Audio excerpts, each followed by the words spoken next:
Assalamu alaikum everyone. Today we will discuss spirochetes and a very important organism of this family, Treponema pallidum. Starting off with some of the important features of spirochetes. Spirochetes are very thin-walled organisms. They cannot be grown on artificial media. They are very flexible in nature and they are spiral shaped rod. Spiral shape का मतलब है जैसे एक कोई screw होता है, जैसे उसके अंदर स्पाइरल्स बने हुए होते हैं। जस्ट लाइक डीएनए की आप एग्जांपल ले लें, डीएनए का जो मॉडल हम नॉर्मली पढ़ते हैं दैट इज स्पाइरल शेप्ड। तो they are spiral shaped rods, इसी वजह से इनका नाम स्पाइरोकीट्स है। नाम में भी स्पाइरल आता है। They are motile organisms. इनकी मोटिलिटी फ्लैजेला की वजह से, फ्लैजेला लाइक अटैचमेंट इनकी होती है, उसकी वजह से मोटिलिटी होती है। And their cell wall is like gram negative bacteria. And some of the important bacteria of this family are Treponema, Borrelia and Leptospira. Now, starting with Treponema pallidum's few important properties. Treponema pallidum causes syphilis. Syphilis is a sexually transmitted disease, a very important disease all around the world. It is a very common sexually transmitted disease. This bacteria Treponema pallidum, it grows very slowly, and it has antigens which produce specific and non-specific antibodies. इनकी importance क्या है, we will discuss it later. लेकिन अभी के लिए you remember that it induces the production of specific as well as non-specific antibodies. Humans are the only reservoir. There is no animal reservoir of Treponema pallidum. It spreads person to person via intimate contact या sexual contact, and it spreads from the lesions on the skin or mucous membranes, those lesions which still has spirochetes in it. And it also causes vertical transmission, which is from mother to fetus. Now, talking about the epidemiology, the syphilis occurs worldwide. It is a worldwide disease, and it is caused by unprotected sex. And it occurs in those people who have multiple sexual partners and homosexual men. There is an increasing incidence of syphilis among the homosexual men in the Western world. Treponema pallidum produces no important toxins or enzymes, लेकिन फिर भी ये जो small blood vessels होती हैं उनकी endothelium को infect करता है। The organism directly attacks the endothelium of small blood vessels और एंडार्ट्राइटिस करा देता है। ये जो सिफिलिस डिजीज़ है इसकी 3 स्टेजेस होती हैं: प्राइमरी सिफिलिस, सेकेंडरी सिफिलिस और टर्शरी सिफिलिस। सबसे पहले प्राइमरी सिफिलिस की अगर हम बात करें तो इसमें सबसे पहले स्पाइरोकीट्स एंटर द बॉडी और दे multiply at the site of inoculation. जिस साइट से ये बॉडी में एंटर होंगे वहीं पे मल्टीप्लाई करेंगे और वहीं पे ये एक लोकल नॉन टेंडर अल्सर बनाएंगे जिसको हम शांकर कहते हैं। This ulcer heels spontaneously but the organism spreads through out the body via blood stream. Ulcer तो खुद ब खुद ठीक हो जाता है, लेकिन जो ऑर्गेनिज्म है वो ब्लड के थ्रू सारी बॉडी में मुख्तलिफ जगहों पे फैल जाता है। Here you can see the picture. You can see there is a flat ulcer. This one is on the mucous membrane underside of the lip. It is a solitary lesion, non-tender ulcer, and this one on the genital area.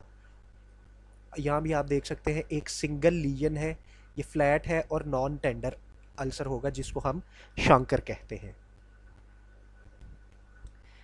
Now, secondary syphilis appears 1 to 3 months after primary syphilis.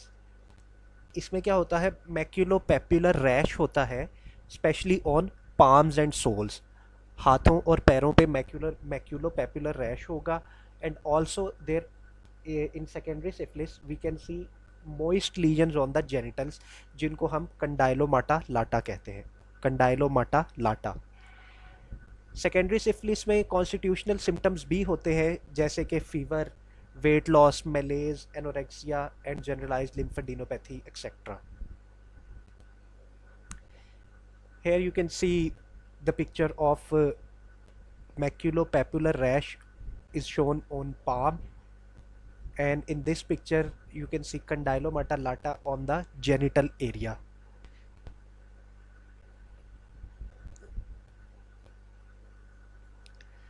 Now 1/3 cases, 1/3 cases of syphilis, they cure spontaneously without needing any treatment. Further 1/3 cases जो होते हैं वो latent हो जाते हैं. Latent का मतलब they show no signs and symptoms, but when we do their blood testing तो उनके अंदर एंटीबॉडीज़ पॉजिटिव आएंगी, लेकिन वो साइन सिम्टम्स शो नहीं करेंगे. और फर्दर 1/3 जो रिमेनिंग 1/3 केसेस हैं they progress into tertiary syphilis.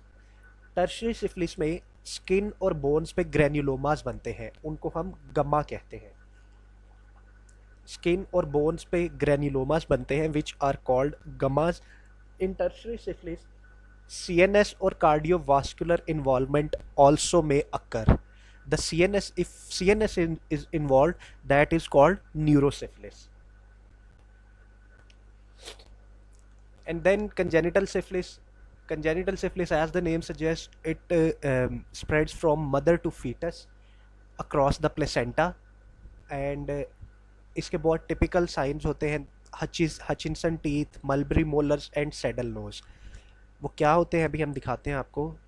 Hair you can see these are Hutchinson teeth. आप देख सकते हैं कि जो इस टीथ है उनके दरमियान में इंडेंटेशंस हैं. They are not normal. The teeth are widely spaced. दांतों के दरमियान स्पेस है और दांतों के अंदर इंडेंटेशंस हैं. These are called Hutchinson teeth.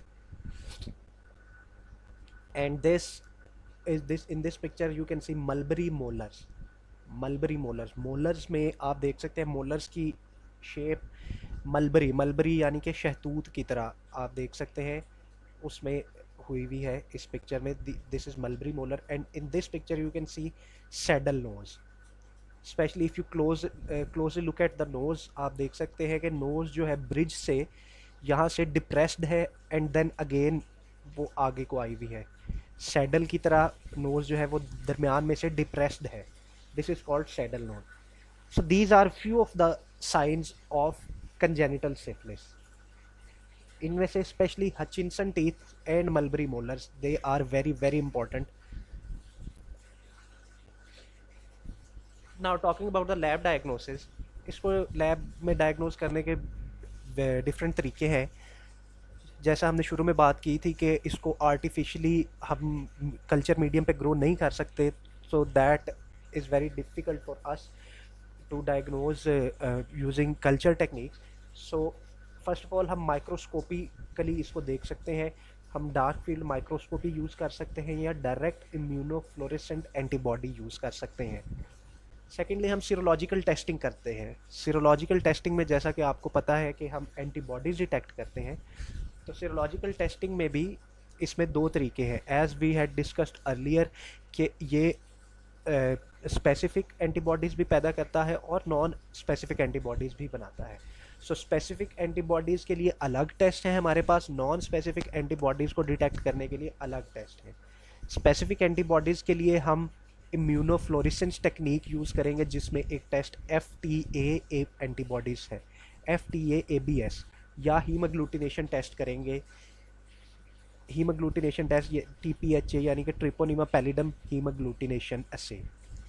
So in test के ज़रिए हम स्पेसिफिक एंटीबॉडीज़ चेक कर सकते हैं. और नॉन स्पेसिफिक एंटीबॉडीज़ के लिए हम VDRL और RPR टेक्निक्स हैं जो हम यूज़ कर सकते हैं to detect non specific antibodies. Talking about treatment of the syphilis patient, जैसा कि हमने शुरू में बात की थी कि Treponema pallidum is a very slow growing bacteria. So इसको ट्रीट करने के लिए भी हमें स्लो रिलीज एंटीबॉडी चाहिए होगी, ऐसी एंटीबॉडी जो देर तक बॉडी के अंदर रहे और ऑर्गेनिज्म को किल कर सके। अगर हम नॉर्मल एंटीबॉडी यूज़ करेंगे जिसकी हाफ लाइफ बहुत कम है, वो जल्दी से जो है बॉडी के अंदर ब्रेक डाउन उसका होगा, जल्दी से उस ड्रग का मेटाबॉलिज्म होगा और वो बॉडी से एक्सक्रीट हो जाएगी। So that will not be effective against Treponema pallidum. So we need a slow release antibody जो देर तक बॉडी के अंदर रहे और इस बैक्टीरिया को किल कर सके। बेंजाथीन पेनिसिलिन जी, पेनिसिलिन का एक डेरिवेटिव है, पेनिसिलिन की एक टाइप है बेंजाथीन पेनिसिलिन जी। हम ये यूज़ करते हैं, why? Because it is a very slow release antibody. इसकी एक ये आती है हमारे पास डिपो प्रेपरेशन। डिपो प्रेपरेशन का मतलब है कि बॉडी के अंदर जब हम इसको इंजेक्ट करते हैं तो बॉडी के अंदर ये स्टोर हो जाती है और over the time slowly release होती रहती है। So that is called depot preparation. So benzathine penicillin G comes in depot preparation, that is why it is released very slowly over time and it is effective in the treatment of syphilis. Now, in order to prevent the disease, बहुत simple है इसको prevent करना। हमारे पास vaccine तो नहीं है इससे बचने के लिए, लेकिन अर्ली डायग्नोसिस और ट्रीटमेंट ऑब्वियसली बहुत इंपॉर्टेंट है। अगर हम इसको टाइम पे डायग्नोज कर लें और इसका ट्रीटमेंट अगर टाइम पे शुरू हो जाए, सो हम डिजीज़ को लिमिट कर सकते हैं। Secondly, it is very important to have protected sex by the use of condoms.